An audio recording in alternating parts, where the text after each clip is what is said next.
할렐루야. 한 주 동안 평안하셨죠? 우리 다 같이 마음 정돈하시고 우리 주님 앞에 신앙 고백을 사도신경을 통해서 드림으로 오늘 5월 첫 주일 어린이 주일 예배를 시작하겠습니다.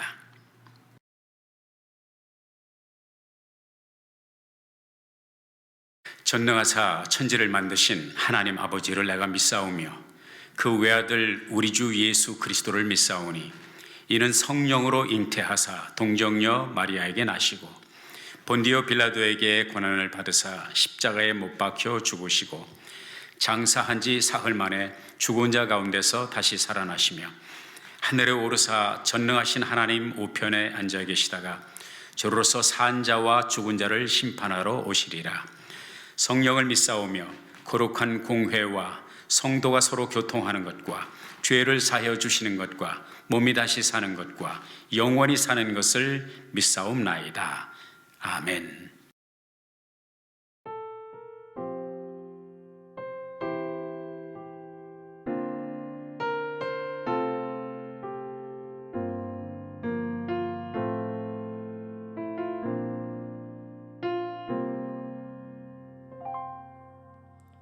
나는 하나님을 예배하는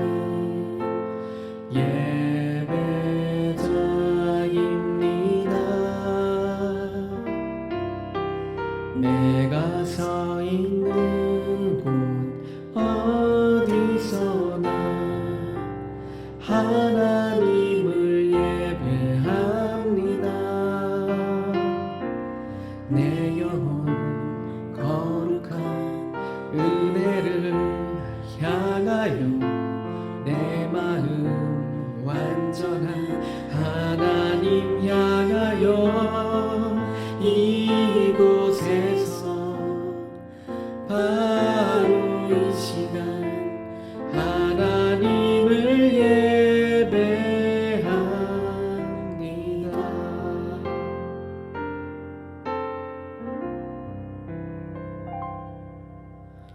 나는 하나님을 예배하는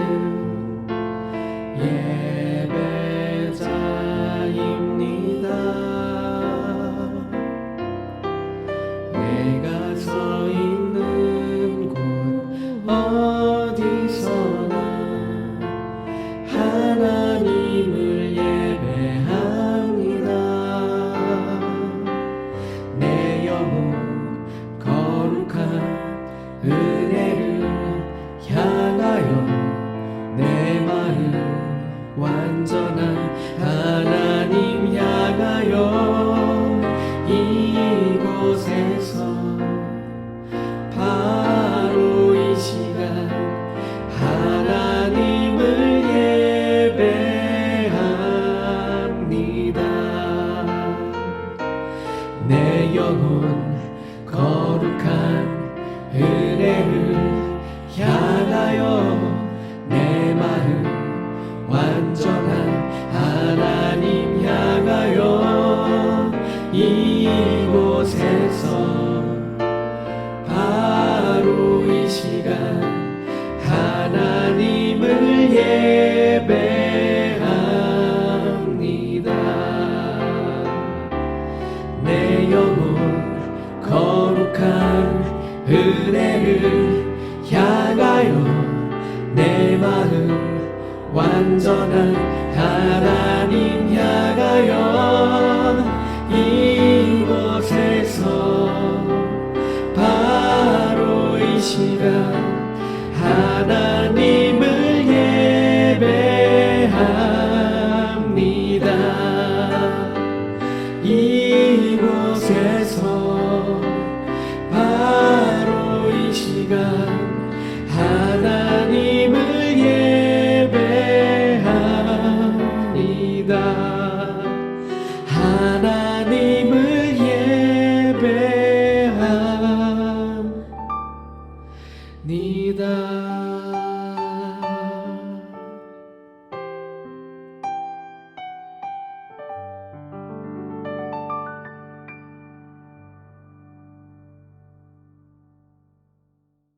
거룩하신 하나님 아버지, 아름다운 교회를 이곳에 세우시고 복음 사역을 감당하게 하심을 감사드립니다. 아름다운 교회가 성령 안에서 성도 간에 서로 교제하며 사랑을 나누는 교회 되게 하시옵소서.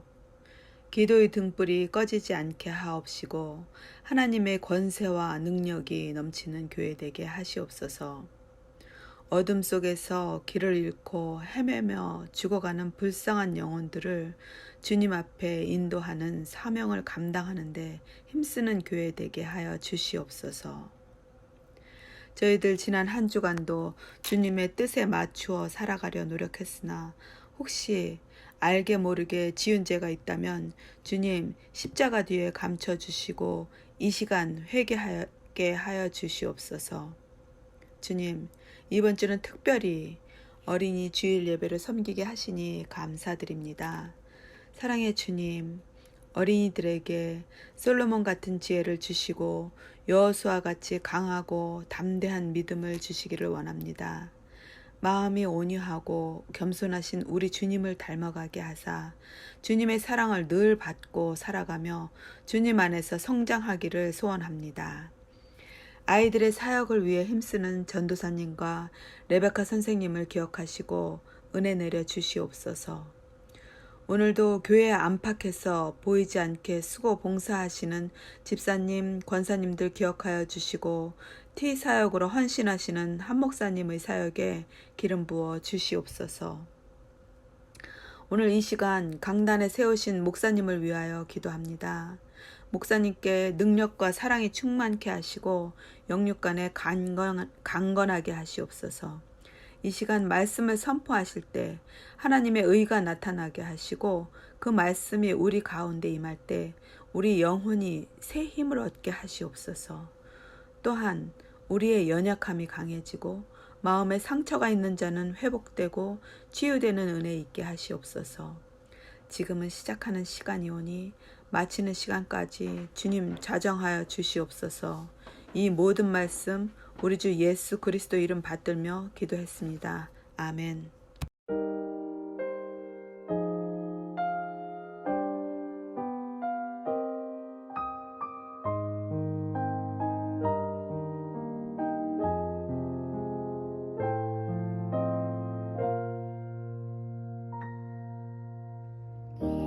주는 내 힘이요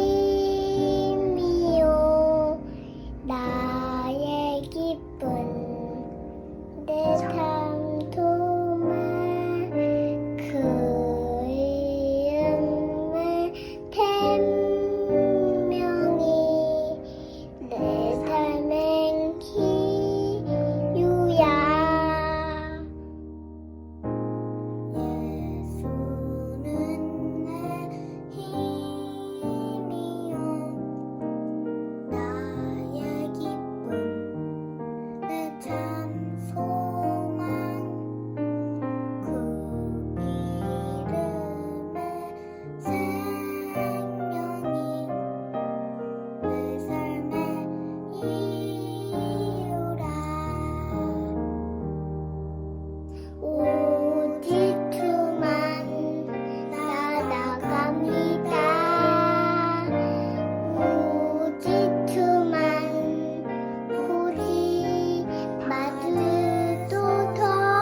이 시간 같이 은혜 받을 하나님의 말씀을 합독하겠습니다. 오늘은 두 곳을 보도록 하겠습니다. 먼저 에베소서 5장 1절과 2절 그리고 스바냐서 3장 17절의 말씀을 읽도록 하겠습니다. 그러므로 사랑을 입은 자녀같이 너희는 하나님을 본받는 자가 되고 그리스도께서 너희를 사랑하신 것 같이 너희도 사랑 가운데서 행하라. 그는 우리를 위하여 자신을 버리사 향기로운 제물과 생축으로 하나님께 드리셨느니라.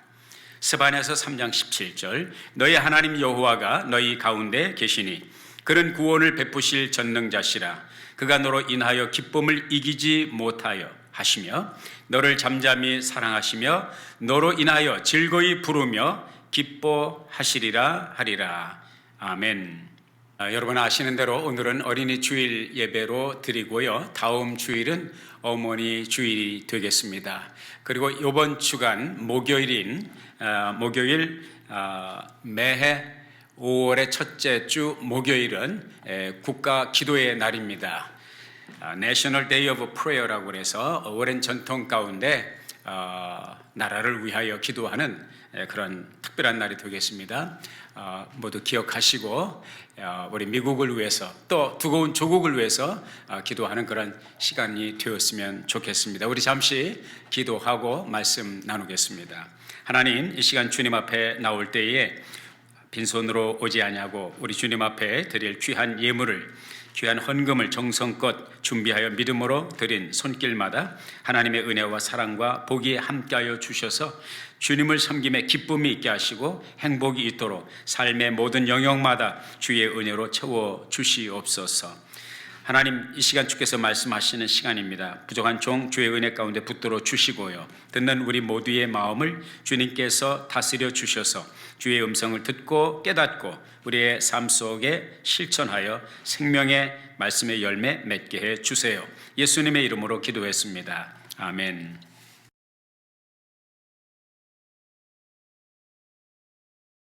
오늘은 어린이 주일로서 메시지가 특별히 어린이들을 중심으로 해서 또 어린이를 양육하는 부모님의 입장에서 우리 같이 말씀을 나누기를 원합니다. 혹시 여러분 중에 이런 생각을 가지고 계신 분이 계실지 모르겠습니다. 나는 자녀가 없는데 또 혹은 나의 자녀는 이미 다 성숙했는데 그래서 오늘의 메시지는 나와 상관이 없겠구나 이런 생각을 가지고 계신 분이 계시다면 그렇지 않다는 걸 말씀드립니다. 우리 모두는 어린이 주의를 지키는 오늘의 메시지가 필요한 그러한 상황이라는 것을 기억해 주시기 바랍니다. 여러분에게 자녀가 없을지라도 여러분의 자녀가 다 성숙했을지라도 여러분 주변에 사랑하는 분들, 형제, 자매, 일가, 친척, 지인들이 어린 자녀를 두고 계신 가정들이 많이 있고요. 또 이것저것 다 해당이 안 된다 할지라도 여러분 가운데 어린 시절을 보내지 않은 분은 없습니다. 그리고 부모의 양육을 받지 않은 분은 거의 없다고 보면 되겠습니다. 그런 차원에서 우리 모두는 어린이들과 깊은 관계를 가지고 있고요. 이도저도 해당 사항이 안 된다 하면 우리 아름다운 교회를 섬기는 여러분, 아름다운 교회 출입을 하실 때마다 여러분 눈에 밟히는 어린 영혼들이 있죠. 우리 아름다운 교회 평균 연령을 늘 낮춰주는 기쁨조 역할을 하는 어린이들, 그 어린이들을 바라보는 여러분의 시선, 어린이들을 대하는 여러분의 마음가짐, 그 자세, 태도 하나하나가 그 어린 영혼들, 우리 어린이들에게 평생 가는 아주 중요한 영향력을 끼친다고 하는 사실을 기억하시고 오늘 메시지에 같이 귀를 기울여 주셨으면 감사하겠습니다. 시편 127편 3절에 보면 이런 말씀이 기록되어 있습니다. 자식은 여호와의 주신 기업이요 태의 열매는 그의 상급이로다. 젊은 자의 자식은 장사의 수중에 화살 같으니 이것이 그 전통에 가득한 자는 복되도다. 저희가 성문에서 그 원수와 말할 때에 수치를 당치 아니하리로다. 그런 말씀이 기록이 되어 있습니다. 시편 127편은 가정에 있어서 특별히 어린 자녀들과 부모의 관계에 있어서 중요한 요지를 담은 메시지를 주고 있습니다. 여기에 메시지의 요지가 무엇입니까? 자녀는 복이라는 것이죠. 자녀는 하나님의 주신 기업이라는 것이죠. 자녀를 많이 둔 사람들이 든든하다는 것이죠. 수치를 당치 않는다고 말씀을 하고 있습니다. 그러면 이 말씀에 의하면 자녀들은 복덩어리가 아니겠습니까? 그런데 우리의 삶에서 보면, 저도 이제 목회를 하면서 많은 가정들을 보고 또 제 목회 일선을 넘어서 주변 사람들 가운데 가정을 돌아보면 많은 사람들이 근심과 걱정과 염려와 우수, 사려 이런 것들이 특별히 자녀와의 관계에 있어서 그런 부정적인 에너지를 많이 느끼게 됩니다. 부모님들의 미간의 그 주름이라든지 또 이마의 주름살, 근심, 걱정, 염려, 또 한숨, 또 때로는 눈물, 이런 것들이 어디로부터 말미암아 생깁니까? 많은 경우에 자녀들로 인해서 그러한 근심과 염려와 걱정, 슬픔이 있는 것을 바라보게 됩니다. 그렇다면 자녀는 과연 복인가? 하나님의 주신 기업인가? 과연 수치를 당치 않을 든든한 우군이 되는가? 이런 질문을 던질 때에 확신에 찬 답을 하기가 그렇게 쉽지 않다는 것을 발견합니다. 그런 차원에서 이게 복덩인가 아니면 근심덩인가, 이게 즐거움과 기쁨의 선물인가 기업인가 아니면 애물단지인가, 이러한 의구심을 가질 때가 종종 있다는 것을 보게 됩니다.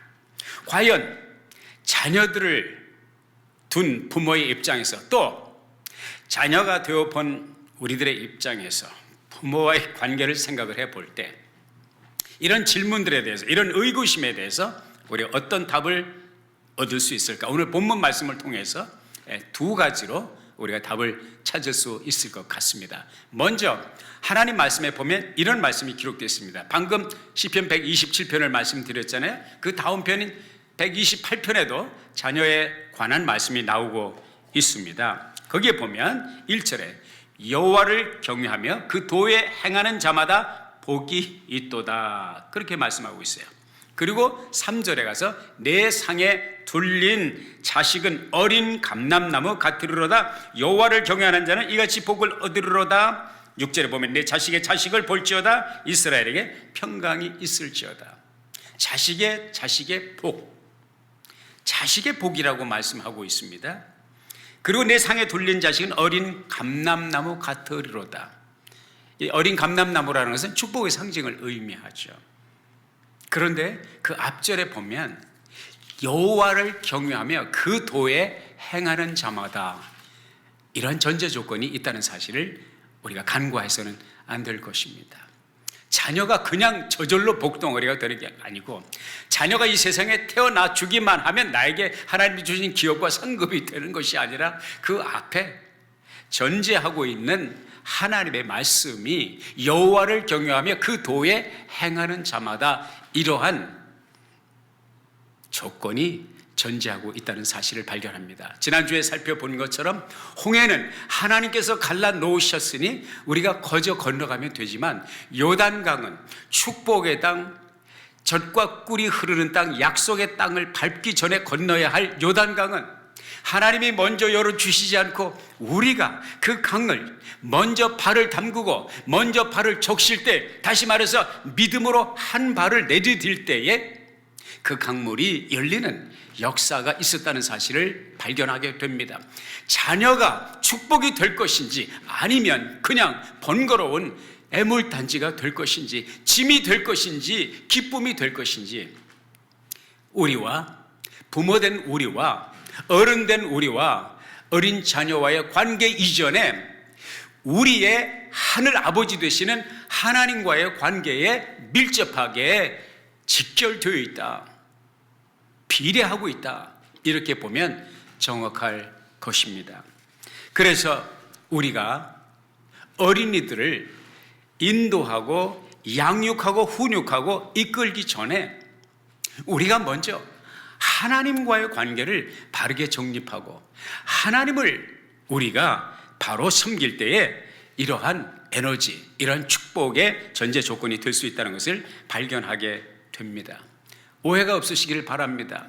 저와 여러분의 구원의 완성은 처음부터 진행과 끝까지 하나님의 은혜입니다. 우리의 공로 없습니다. 우리의 노력으로가 아닙니다.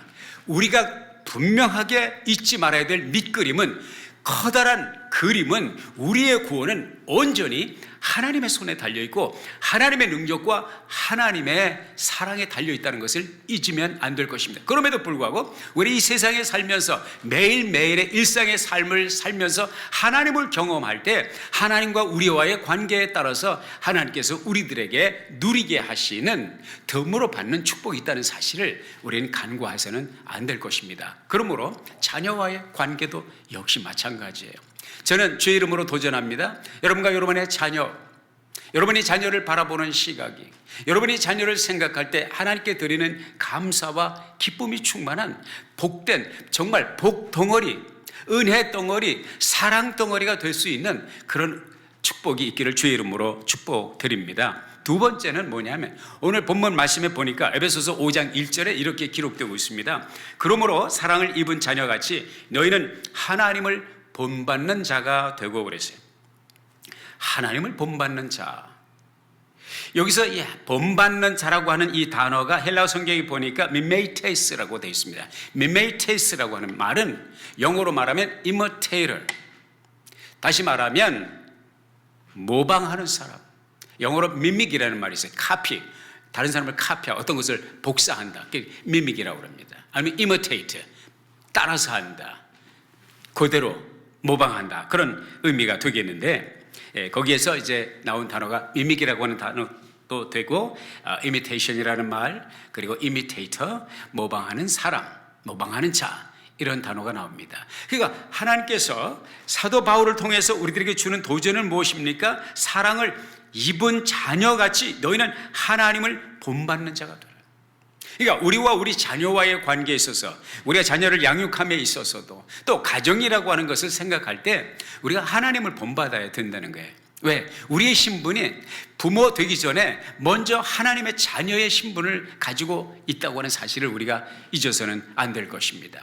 그 얘기는 무슨 말입니까? 확대 해석을 해보면 오늘의 이 주제와 같이 적용을 해본다면, 하나님께서 자녀로 우리를 양육하신 것 같이, 하나님께서 자녀로 우리를 대하신 것 같이 우리가 우리의 자녀를 그렇게 대해야 된다, 그런 말씀이 되겠습니다. 그래서 다음 절에 2절에 보면 이렇게 계속되고 있죠. 그리스도께서 너희를 사랑하신 것 같이 너희도 사랑 가운데서 행하라. 그는 우리를 위하여 자신을 버리사 향기로운 제물과 생축으로 하나님께 드리셨느니라. 그런 말씀을 해주고 있어요. 주님을 통해서, 우리 주님의 삶의 족적을 통해서, 우리 주님의 십자가의 희생의 고난을 통해서 아버지 하나님께서 그의 자녀된 우리를 향한 하나님의 마음과 하나님의 삶과 하나님의 행동을 보여주고 있는 것이죠. 하나님께서 우리 인간들을 창조하실 때에 우리 인간이 성장하고 성숙함에 있어서 모방이라는 것을 통해서 성숙하고 성장하도록 그렇게 만드셨습니다. 다시 말해서 사람은 어떻게 학습이 가능하냐? 첫째로 모방을 통해서 학습이 가능하다는 거예요. 어린아이가 말 못하고 제대로 보지 못하고 분별하지 못하는 어린아이가 어떻게 성숙해서 어른이 됩니까? 전부 가장 먼저 부모님을 보면서 부모님을 흉내냅니다. 부모님의 눈초리, 부모님의 표정, 부모님의 언어, 부모님의 행동을 보고 그대로 답습하면서 눈이 열리고 입이 열리고 귀가 열리는 거죠. 그러면 사실은 살아가면서 평생 우리는 많은 것을 보고 듣고 체험하면서 모방하면서 성숙한 인격으로 자라난다는 사실을 우리 부인할 사람이 없을 거예요. 그렇기 때문에 우리가 우리 자녀들에게 어떻게 보여지고 어떻게 들려지고 어떻게 느껴지느냐, 이것이 매우 중요하다, 이 말씀이죠. 그렇기 때문에 우리 자녀가 우리를 보고 성장하기 때문에 우리가 어떤 모습, 어떤 상태를 보여줘야 되느냐, 아버지 하나님께서 우리들에게 보여주신 것처럼, 아버지 하나님께서 우리들을 위하여 취하신 행동처럼 똑같이 카피하라는 거예요. 하나님을 본받는 자가 되라는 것이죠. 우리 주님께서 사신 사역에 그 33년의 생애도 그렇지만 3년 반의 공생애를 사셨잖아요. 제자들에게 기회가 있을 때마다 이게 내 말이 아니다, 내 아버지께서 내게 주신 말씀이다, 내가 이러한 것을 하는 것은, 내가 이렇게 생각하고 내가 너에게 이런 것을 가르치는 것은 내 자의가 아니고 내 생각과 내 판단과 내 의견이 아니라 아버지께서 내게 주신 것을 내가 너에게 받아서 그대로 전한다. 다시 말해서 우리 주님은 우리들에게 보여준 롤 모델, 우리 주님께서 주신 그 가르침이 뭐냐면 아버지 하나님을 그대로 카피해서 우리 주님께서 하신 것처럼 너도 나를 카피하라는 거예요. 너도 나를 복사하라, 모방하라. 주님께서 그런 도전을 종종 주신 것을 보게 됩니다. 우리 사람은 모방하면서 배워갑니다. 모방하면서 자라갑니다. 성숙합니다. 무엇을 모방합니까? 예배하는 대상을 모방하게 되어 있습니다. 예배가 무엇입니까? 영어 단어 worship이라고 그러죠. worship. 저도 몇 번 말씀드렸죠. worship이라고 하는 단어는 두 단어의 복합어라고 그랬어요. worth, 가치라고 하는 말과 ship, ship. 그래서 worship. 이 ship은 뭐냐? 상태, 자격, 지위. 이것을 가리키게, 혹은 직책, 이것을 가르친다고 그러죠. 다시 말하면 worship, 예배라고 하는 것은 가치를 인정하는 것입니다. 가치의 수준입니다. 가치의 지위라고 할 수가 있겠습니다. 그래서 예배한다는 것은 내가 가치를 두는 가장 가치 있는 그 대상에게 나의 모든 것을 드림, 그것이 바로 예배라고 할 수가 있겠습니다. 요즘 이제 K-팝 문화가 전 세계적으로 아주 정말 거대한 물결처럼 번져나갔잖아요. 꽤 됐죠. 그래서 사람들이 이제 한국 노래, 외국 사람도 한국 노래도 배우고, 한국 사람이 입는 의상, 하다못해 한국 사람의 화장품, 또 한국 사람의 그 댄스 스타일, 또 한국 언어를 배우고 싶어서 한국 학교에 다니는 사람도 있고요. 이 사람들을 그 K-팝을 주도하는 사람들을 뭐라 그래? 아이돌 그룹이라고 하잖아요. 아이돌. 이 아이돌이 뭐냐면 우상이라는 뜻이에요. IDOL, 아이돌. 경배의 대상, 숭상의 대상이 된다는 거죠. 그러니까 아이돌도 보면 그 아이돌, 그 우상 그룹인 그 연예인들, 그 노래하는 사람들, 그 춤추는 사람들을 그렇게 다 따라서 하고 싶어 하는 거예요. 여러분, 우리 아이돌은 누굽니까? 우리 아이돌은 무엇입니까? 우리에게는 다른 아이돌이 없어요. 우리 하나님이 우리의 전부이십니다.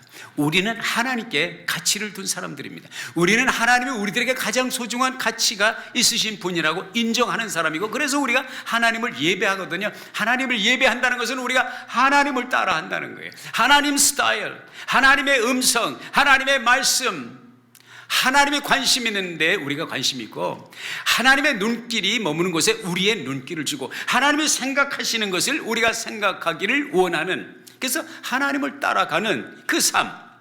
교회에서 예배를 드리는 것도 예배자의 삶이지만, 이 세상에 교회 문 밖에 나가서 하나님을 카피하고 하나님 따라가는 그 삶의 패턴 자체가 예배자의 삶의 패턴이라고 생각을 하는 것입니다. 사랑하는 여러분, 우리가 하나님께 배울, 하나님을 카피해야 될, 하나님을 그대로 모방해야 될 것이 무엇이 있습니까? 하나님의 스타일은 무엇입니까? 한마디로 말하면 은혜입니다. 또 다른 말로 하면 사랑입니다.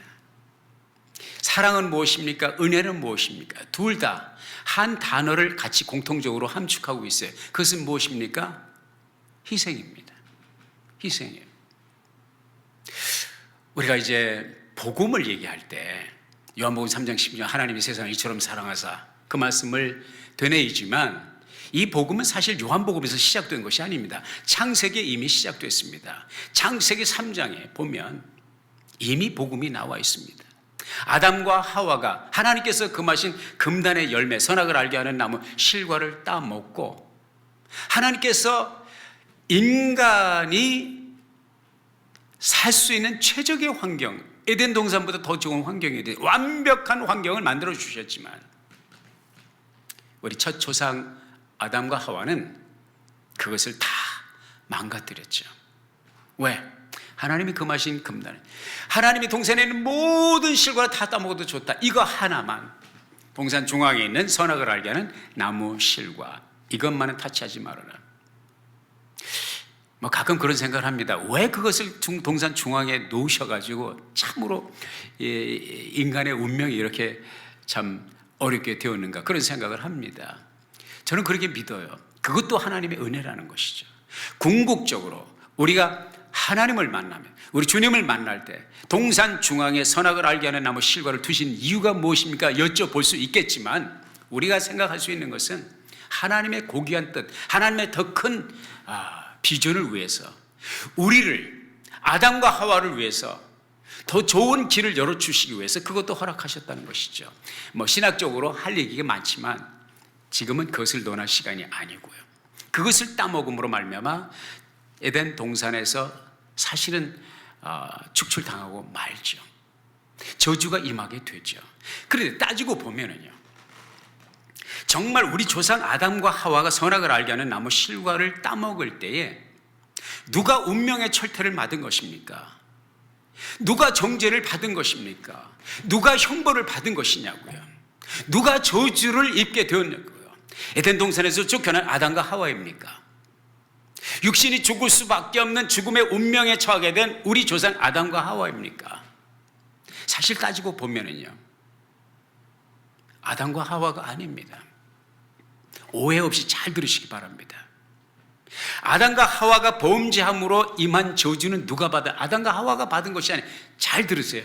궁극적으로 누가 받았느냐? 하나님 자신이 받으신 것입니다.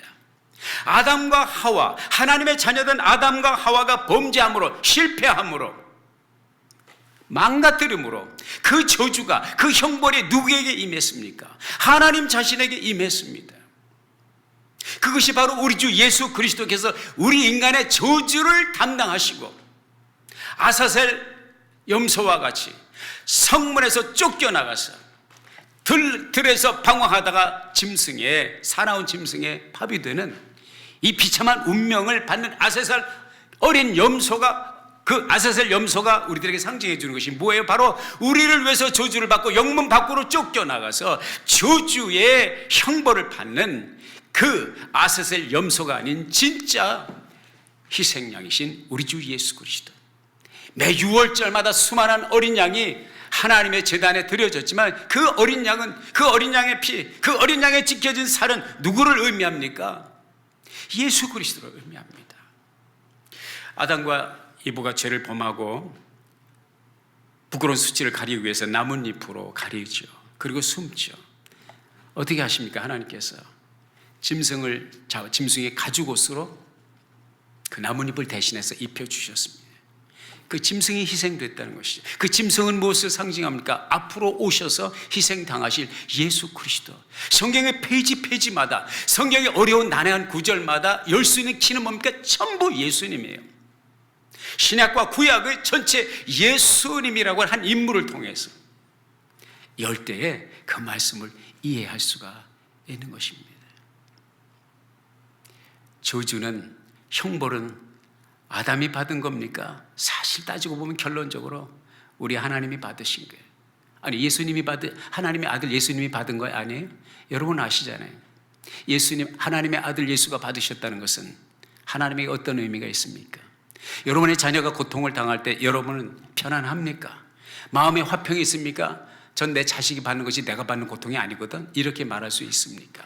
자녀가 고통을 당할 때 부모의 고통은 10배, 100배, 1000배가 된다는 사실을 여러분 기억하고 계시죠? 그래서 성경은 죽임 당하신 어린 양, 만세전에 우리를 택하시고 우리를 위하여 이미 저주를 한 몸에 받으신 예수 그리스도의 삶의 족적이 하나님이 어떤 분인가 하는 것을 우리들에게 말씀을 해주고 있습니다. 우리가 자녀를 양육할 때, 사랑으로 은혜로 양육해야 한다고 할 때 어려움을 호소합니다. 목사님, 애가, 죄송합니다, 이렇게 표현해서 속된 표현을, 여러분의 보통 우리가 일상생활에서 쓰는 그런 랭귀지를 사용하겠습니다. 애가 보통 싸가지가 없어도 너무 없어가지고요. 참 정말 힘들어서 양육 못하겠습니다. 그런 얘기를 하시는 분들이 종종 있습니다. 뭐 저도 그 중에 한 사람이라고 할 수가 있겠죠. 자녀 양육이, 자녀를 사랑해야 되는 걸 아는데 그것이 힘든 이유는 무엇입니까? 부모가 기대하는 기대치에 자녀들은 항상 부응하지 못하기 때문입니다. 그것이 힘든 거예요. 자녀가 잘 되기를 바라는데 자녀가 선택하는 길은 항상 안 되는 길. 자녀가 성공하기를 바라지만은 성공하기를 원하는 부모의 심정은 아랑곳하지 않고 패망으로, 실패로 가는 뻔한 그 길을 선택하여 가는 그 자녀들의 뒷국지를 바라보는 부모의 심정이 얼마나 답답하고 얼마나 안타깝습니까? 그런데 이거 한 가지 아셔야 됩니다. 여러분이나 저나 한때 다 그런 부모의 마음을 아프게 하고 답답하게 했던, 죄송합니다, 싸가지 없는 어린 시절을 보냈다고 하는 사실인 것입니다. 여러분 그거 아세요? 소크라테스가 예수님보다 469년 전에, 대략 469년에서 470년 전에 태어난 위대한 철학자입니다. 근데 그런 말이 있는 거 아시죠? 소크라테스 살던 때에도 애들은 다 싸가지가 없었다. 그러니까 예수님 오시기 전에도 언제나 젊은 2세들은 부모의 세대들의 마음을 아프게 하고 그 마음에 답답함을 주는 그런 문제 아들이었다고 하는 사실을 우리가 기억해야 될 것입니다. 그럼에도 불구하고 그들을 사랑하고 그들을 품을 수 있는 마음, 그 마음이 바로 무슨 마음이? 하나님의 마음이라는 거예요. 하나님이 저와 여러분을 품으실 때 우리가 싸가지가 있어서, 우리가 하나님의 마음을 기쁘시게 해드려서 우리가 성숙하고 숙성해서 하나님이 우리를 품으신 것이 아니잖아요. 로마서 5장 8절 제가 사랑하고 종종 인용하는 말씀이지만, 우리가 아직 죄인 되었을 때 그리스도께서 우리를 위하여 죽으심으로 하나님께서 우리에게 대한 자기의 사랑을 확증하셨느니라. 이런 생각을 해봤어요. 그냥 좀 우리들의 현실에 다가오게 조금 이제 에디팅을 좀 해봤습니다. 이 말씀을 우리가 아직 죄인 되었을 때, 어린아이들로 말하면, 어린아이들을 상대하는 우리의 심정으로 말하면, 우리가 아직 싸가지 없을 때 그리스도께서 싸가지 없는 우리를 위하여 십자가의 희생으로 죽으심으로 말미암아 싸가지 없는 우리들에게 대한 하나님 아버지의 사랑을 우리들에게 보여주셨다. 이 말씀이 아닙니까?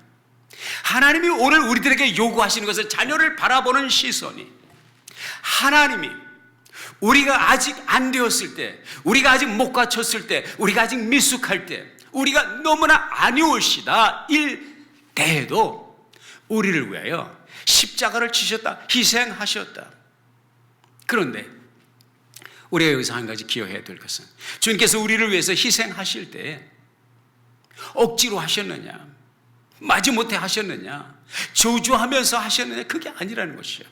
우리 주님이 요한복음에 보면은 제자들과 마지막 다락방이죠, 이제 성만찬을 하실 때에 말씀을 하시면서 주님이 뭐라는, 영광의 문이라고 그랬어요. 우리 주님께서 십자가를 지시기 전에 골고다 그 언덕에서 십자가를 지시기 전에 겟세마네 동산에서 밤새워 철야하며 기도하셨잖아요. 눈물 뿌려 기도하시고 땀방울이 피가 섞여 떨어지면 핏방울이 되어서 떨어지도록 고민하며 주님께서 하나님 앞에 부르짖었지만은 제자들 앞에서 보여주신 주님의 생각은, 마음은 무엇입니까? 내가 기꺼이 이 십자가를 친다. 너희를 위해 내가 기꺼이 이 십자가를 친다.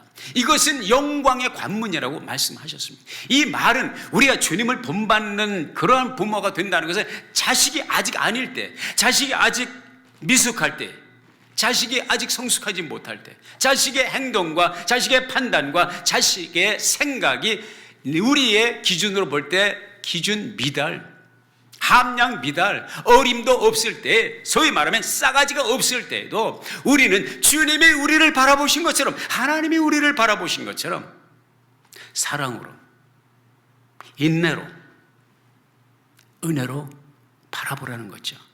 그것을 우리들에게 오늘 요구하고 계시다고 하는 사실인 것입니다. 어떻게 그것이 가능합니까? 하나님은 씨를 심을 때부터 이미 열매를 보시는 눈이 있으세요. 왜? 시공을 초월하시니까.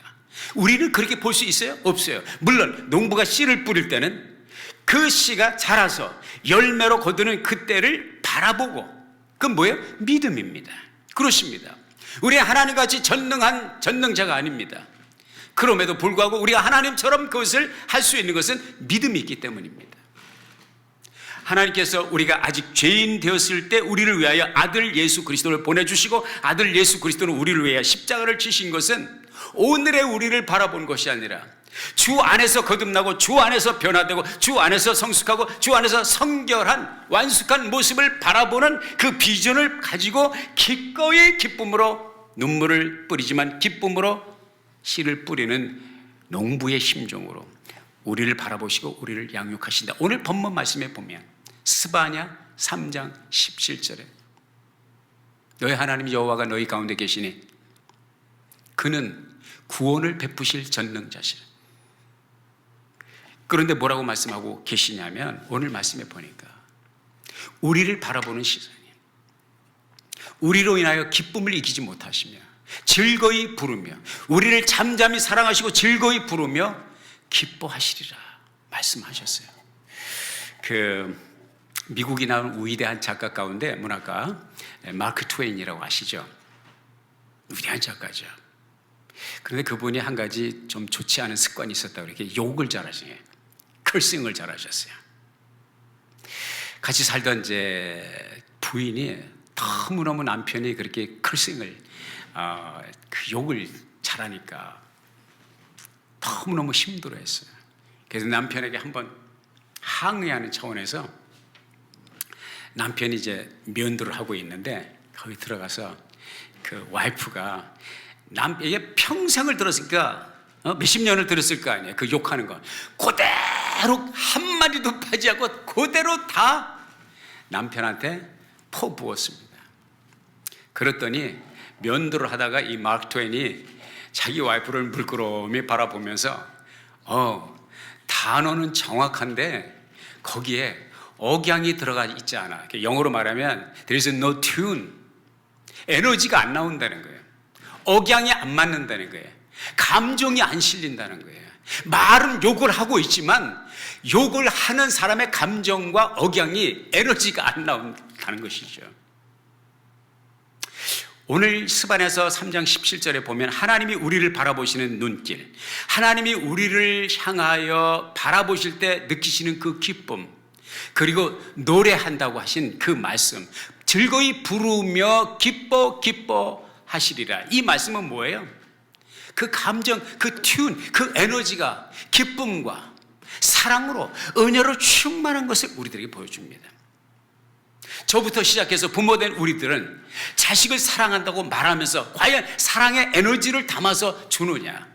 말은 사랑이라고 하지만 속에는 거의 저주를 퍼붓는 사람의 감정의 에너지가 나가는 것은 아닌가, 그런 생각을 우리가 한번 해보죠. 은혜와 자비와 희망과 소망을 말하지만 자녀들에게 비춰지는 우리의 감정, 에너지, 억양은 무엇인가? 오늘 주님께서 우리들에게 주시는 도전의 말씀은 하나님을 본받는 자가 되라. 하나님을 본받아 아들 예수 그리스도께서 아버지처럼 하신 것처럼 우리 또한 주님을 본받는 자가 되는데, 주님을 본받는다는 것은 바로 그 하나님의 사랑과 그 하나님의 은혜를 가지고 자녀를 바라보아야 된다고 하는 사실인 것입니다. 사랑하는 여러분, 우리의 가정을 세 가지의 분위기의 가정으로 만들 수가 있어요. 첫째는 율법주의적인 가정을 만들 수가 있습니다. 율법 바리새인들처럼 율법, 옳고 그름을 강조하고 아이들을 그렇게 훈육하고 날마다 야단치고 또 때로는 체벌을 하고 그렇게 할 수 있어요. 그러나 그런 율법주의적인 가정에서는 아이들이 어떻게 자라겠습니까? 자신감을 상실합니다. 자존감에 상처를 입습니다. 무엇이든지 소극적이 될 수밖에 없습니다. 기쁨을 모르고 좌절을 느끼며 건강한 인간관계를 가질 수 없다는 것이죠. 두 번째, 이게 율법주의적인 가정을 만들어서 안 될 것 같으니까 다음으로 택하는 분위기가 어떤 분위기냐? 자유방임주의, 무법주의, 소위 말하면 lawless, 아노미아, 법이 없어요. 네 마음대로 하라, 방임이죠. 하나님께서 기뻐하시는 것이 아닙니다. 자녀를 이런 분위기 속에서 하는 대로 그대로 내버려 둔다면 그 자녀는 결단코 사회에 나가서 성인이 돼서 성공하기가 힘듭니다. 법과 질서를 수용할 수 있는 능력 자체가 개발이 안 되기 때문이죠. 그래서 가는 곳마다 마찰을 일으키고 권위자와 마찰을 일으키고 승진을 하기가 힘들고 인정받기가 힘든 서로 어려운 관계를 만들 수가 있어요. 오늘 주님께서 본문 말씀을 통해서 스바냐서와 에베소서의 말씀을 통해서 주는 우리가 추구해야 될 가정, 특별히 우리와 우리 자녀와의 관계에 있어서 어떤 분위기를 추구해야 되느냐? 사랑의 법이라는 거죠. 사랑의 법이 다스리는 그런 가정. 사랑의 법은 은혜의 법이라고 할 수 있겠습니다. 어떻게 보면 그럼 사랑의 법은 어떤 가정이냐? 사랑의 법이 실천되는 가정은 율법주의보다 더 엄격하고요. 사랑의 법이 다스리는 가정은 자유방임주의적인 가정보다 더 자유로울 수 있다는 거죠. 이게 좀 어폐가 있는 것 같죠? 좀 어려운 것 같죠? 예수님께서 주신 말씀, 진리를 알지니 진리가 너희를 자유케 하리라. 주님께서 이 진리를 선포하셨지만 주님께서 뭐라고 말씀하셨습니까? 율법보다 더 엄격한 잣대를 우리들에게 주셨습니다. 살인하지 말라 하는 것을 너희가 들었지만 나는 너에게 이르노니 형제를 미워하면 이미 살인한 자니라. 간음하지 말라는 말씀을 너희가 들었지만 나는 너에게 이르노니 여인을 보고 음욕을 품은 자마다 이미 간음하였느니라. 바리새인이 그렇게 고소하려고 했던 율법보다 훨씬 높은, 훨씬 더 엄격한 차원의 말씀을 주셨음에도 불구하고 우리 주님은 우리에게 자유를 주셨어요. 왜? 그것이 어떻게 가능합니까? 그것은 그분의 사랑 때문입니다. 우리가 실패하고 우리가 넘어지고 우리가 자빠져도 우리가 망가져도 우리를 박대하지 않고 우리를 리젝트하지 않고 우리를 품으시고 가나마다 현장에서 붙들린 여인을 모두 다 돌을 던지려고 했지만 우리 주님은 너희 중에 죄 없는 자가 돌을 던지라 하면서 그 여인을 품으셨던 그 사랑이 바로 주님 앞에서 우리가 율법주의보다 더 엄격한 말씀을 주시는 그분 앞에서 자유방임보다 더 자유로운 그 자유를 만끽할 수 있다고 하는 사실인 것입니다.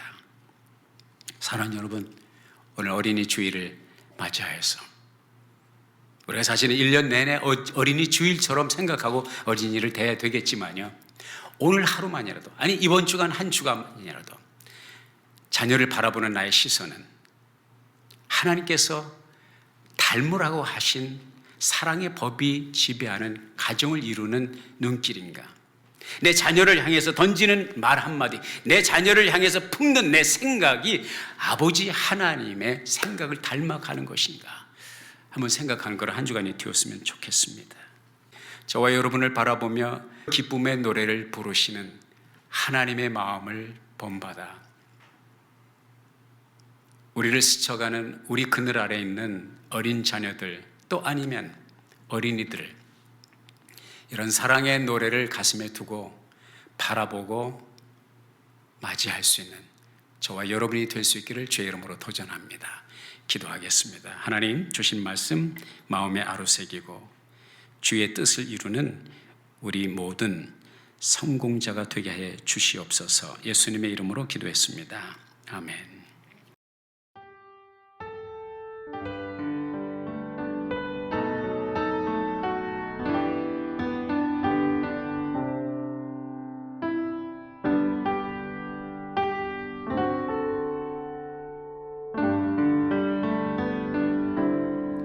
저 장미꽃 위에 있을 아직 맺혀 있는 그때에 귀에 은은히 소리 들리니 주 음성 부며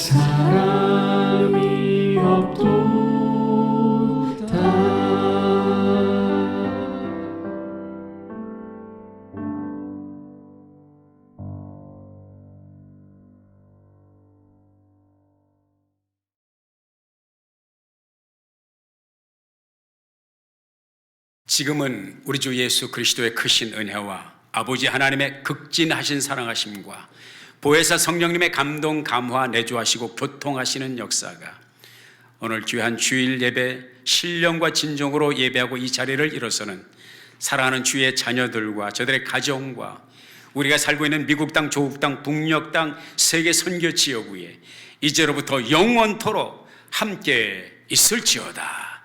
아멘.